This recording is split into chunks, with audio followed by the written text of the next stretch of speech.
بسم اللہ الرحمن الرحیم۔ السلام علیکم ورحمۃ اللہ وبرکاتہ۔ ماہرہ اسٹوڈیو یوٹیوب چینل کی طرف سے ایک نئی ویڈیو کے ساتھ حاضر ہوں۔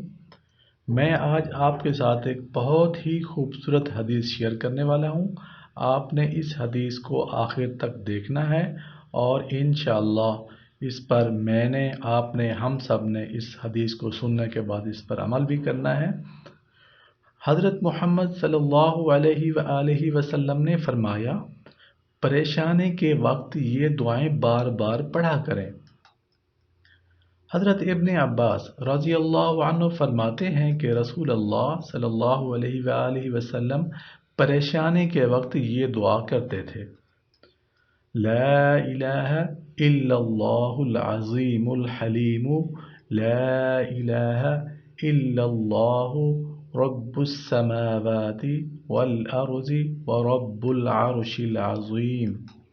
اللہ کے سوا کوئی معبود نہیں جو بہت عظمت والا ہے اور بردبار ہے۔ اللہ کے سوا کوئی معبود نہیں جو آسمانوں اور زمین کا رب اور بڑے بھاری عرش کا رب ہے۔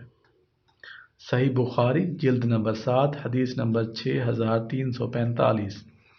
اس کے علاوہ میں آپ کے ساتھ ایک اور بات شیئر کرتا چلوں کہ جو بندہ استغفار کو لازم پکڑ لے، یعنی اللہ تعالیٰ سے بار بار اپنے گناہوں کی معافی مانگتا رہے، تو اللہ تعالیٰ اس کے لیے ہر تنگی اور مشکل سے نکلنے اور رہائی پانے کا راستہ بنا دے گا اور اس کی ہر فکر اور پریشانی کو دور کر کے کشادگی اور اطمینان عطا فرمائے گا اور ان طریقوں سے رزق دے گا جس کا اس کو خیال بھی نہ ہوگا۔